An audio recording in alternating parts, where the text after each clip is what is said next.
Beyond words, unforgettable moments from the Psych Ward. The fluorescent hum of the Elmwood psychiatric ward was a constant companion, a dull drone that had long ago ceased to register as noise for Sarah. Nurse Sarah, as her colleagues called her, had spent the better part of 2 decades navigating these antiseptic corridors, where the line between reality and perception blurred and the rawest edges of the human psyche were laid bare. She'd seen it all, the furious outbursts, the catatonic stares, the intricate tapestries of delusion spun by minds adrift.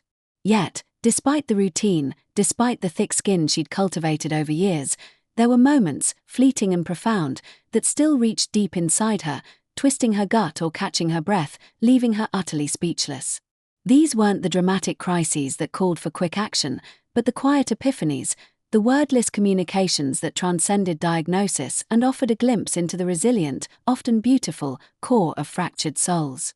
One such soul was Elias. Elias was a man sculpted from silence. He arrived at Elmwood 2 years prior, found wandering the city streets, gaunt and unresponsive. His chart read severe catatonic schizophrenia, but in practice, it meant he simply existed. He wouldn't speak, wouldn't meet your gaze, wouldn't react to pain or pleasure beyond a subtle twitch of his fingers or a barely perceptible shift in posture. Meals were a painstaking process, hygiene a daily struggle. Sarah, ever patient, would sit with him during her rounds, reading aloud from a worn copy of Robert Frost, or simply observing him. She often wondered what landscapes bloomed within his silent world, what stories his stillness held. One Tuesday, the ward was particularly chaotic. A new admission, a young woman in acute psychosis, was screaming incoherently in the common room, and 2 orderlies were struggling to de-escalate the situation. The usual hum was fractured by piercing shrieks and the thud of a chair being overturned. Patients who were usually calm grew agitated, and the air crackled with a palpable tension. Sarah was rushing past Elias's room, on her way to assist, when a soft, almost imperceptible sound stopped her. It wasn't a voice, but a gentle, rhythmic scratching. She paused, her heart pounding with the ward's ambient frenzy, and peered into Elias's room. He was sitting on his bed, his back perfectly straight, facing the wall. In his hands, he held a stub of a pencil and a crumpled piece of paper, discarded by another patient earlier that day. His head was bowed, and his fingers, usually so still, moved with a delicate, deliberate grace. He wasn't looking at her, but focused intensely on the paper. Sarah watched, mesmerized, as the soft scratching continued. The screams from the common room seemed to recede, replaced by the intimate sound of graphite on paper. Slowly, Elias turned his head, his vacant eyes, for the briefest flicker, seeming to connect with hers. He then held up the paper. It was a sketch. Not a chaotic scribble, but a meticulously detailed drawing of a single rose, its petals unfurling with exquisite precision. But it wasn't just a rose. Within its delicate folds, Sarah could discern faint lines, almost like whispers, that formed the outlines of the screaming woman's distorted face, her open mouth a gaping void. And beneath the rose, barely visible, was a tiny, perfectly rendered hummingbird, its wings a blur, captured mid-flight, seemingly trying to sip from the thorny stem. The drawing was a profound, silent commentary on the chaos outside. The rose, beautiful and fragile, containing the pain, and the hummingbird, a fleeting moment of beauty or escape amidst the struggle. Elias had seen the chaos, processed it, and translated it into a language only he knew, offering a visual poem of suffering and a yearning for peace. Sarah stood there, rooted to the spot, the ward's cacophony once again flooding her ears, but it felt distant, muted by the power of Elias's voiceless art. She couldn't speak, couldn't move. She just stared at the drawing, then at Elias, who had returned to his silent vigil, the pencil once again still in his hand. It was a moment of pure, unfiltered communication from a mind society had deemed unreachable, and it left her breathless, tears prickling at the corners of her eyes. Then there was Mrs. Albright. She wasn't silent, not by a long shot. Mrs. Albright, a spry woman in her early 70s, was the chief architect of a sprawling, magnificent delusion. She believed she was the empress of an interstellar federation, and Elmwood was merely a temporary, strategically placed diplomatic outpost disguised as a mental hospital. Her colleagues were her loyal adjutants, the doctors, her wary foreign ambassadors. Her medication, she explained patiently, was merely a nutrient paste designed to enhance her cognitive functions for intergalactic travel. Sarah had spent countless hours gently redirecting Mrs. Albright, reminding her of the hospital's true nature, of her family, of her life before the Federation.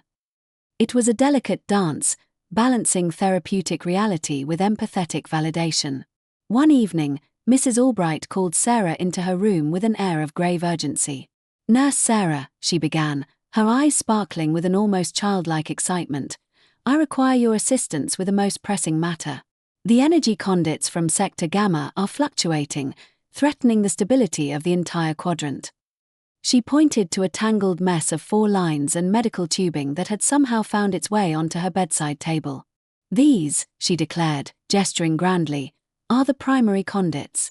The oscillations indicate a critical energy drain. We must reconfigure the flow immediately, or the star children of Xylos will be displeased." Sarah knelt beside her, a polite smile on her face, ready with her usual, "Now, Mrs. Albright, these are just 4 lines, remember? Perhaps we should put them back in the supply room." But before she could utter the words, Mrs. Albright's fingers, gnarled with age, began to move with startling speed and precision. She picked up the tubes, one by one, tracing patterns in the air, connecting them with imaginary ports, her brow furrowed in intense concentration. She hummed a low, melodic tune, a sound that she claimed was the frequency of the Xylosian Stargate. As Sarah watched, something shifted. Mrs. Albright wasn't just playing, she was working. Her movements were so purposeful, her focus so absolute, that for a fleeting moment, Sarah's own perception warped. She saw not just 4 lines, but shimmering conduits of light, connecting unseen dimensions. She heard not just a hum, but the deep resonance of a cosmic engine.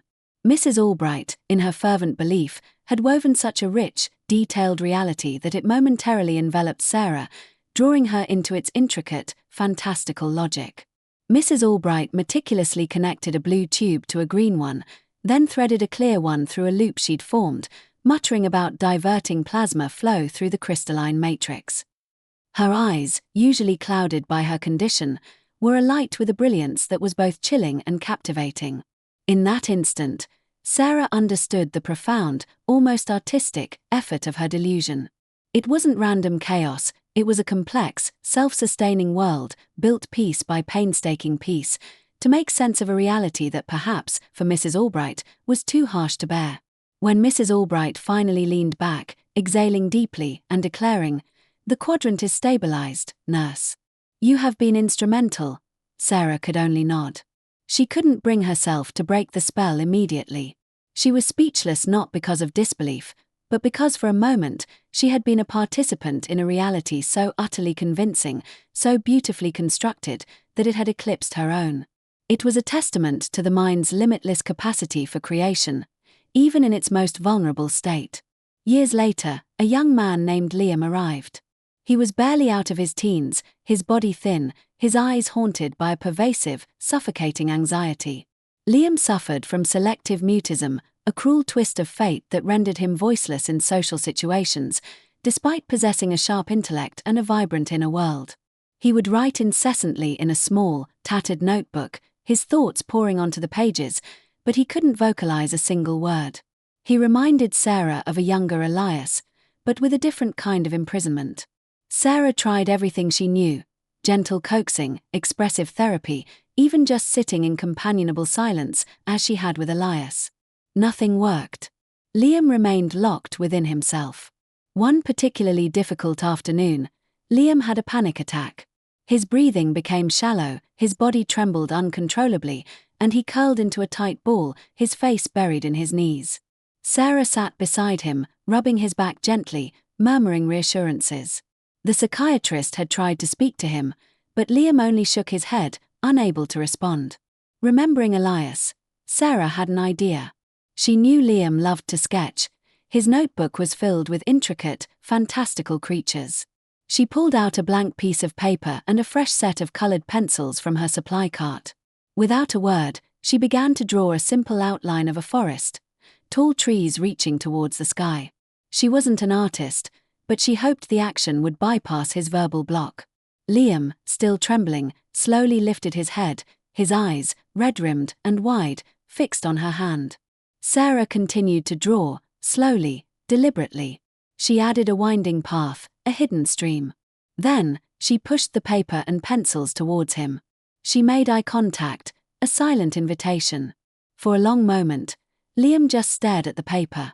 Then, his trembling fingers reached out, hesitantly, and picked up a green pencil.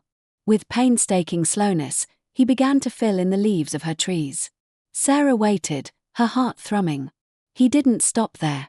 He picked up a brown, then a grey, and began to draw a small, hunched figure at the edge of the forest, almost hidden by the trees. It was a figure that radiated fear, a lone shadow amidst the verdant growth. Sarah's breath caught in her throat. She understood. The figure was him, lost and afraid in the overwhelming forest of his anxiety. Without a word, without a sound, he had communicated the terrifying landscape of his inner world. Then, Liam reached for a bright yellow pencil. With surprising speed, he began to draw, not next to the hunched figure, but above it, radiating outwards, a golden, luminous orb. It wasn't a sun. As he continued to draw, adding delicate lines and a faint shimmer, Sarah realized what it was. It was a beacon. A soft, guiding light, pushing back against the shadows of the forest. He looked up at her then, his eyes still wary, but with a flicker of something new, hope, perhaps, or a nascent trust. He handed her the drawing. On it, the small, fearful figure stood beneath the soft glow of the beacon, the dense forest still surrounding it, but the light offered a path, a sense of direction. Sarah took the paper, her fingers brushing his. She was speechless, a familiar tightness in her chest. Liam, the boy who couldn't speak, had painted his raw, vulnerable truth onto the page. He hadn't just communicated, he had shared a part of his soul, acknowledging his fear while also reaching for a silent promise of light. It was a moment of profound connection, an unspoken conversation that transcended the limitations of language and diagnosis. It was the moment Sarah knew Liam wasn't Elias, he was something more. He was a survivor finding a way to draw his own map out of the dark.